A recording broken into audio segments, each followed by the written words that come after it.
Hi everyone, in front of me I've got REALME Narzo 80 Lite, and let me share with you how to change the screen timeout on this device.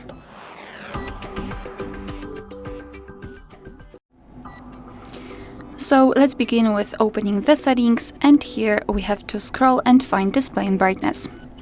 Then let's find the option auto screen off, and here we've got some options from which we can choose. At the top we've got relatively short options like 15 or 30 seconds, and at the bottom the longest, which is 30 minutes. So all you have to do is to simply tap on the option you'd like to use, and as you can see it is immediately notified right here, which means that from now on, after 30 minutes of inactivity, this device will black out. Alright, so that will be all. Thank you so much for watching. Please hit the subscribe button and leave the thumbs up.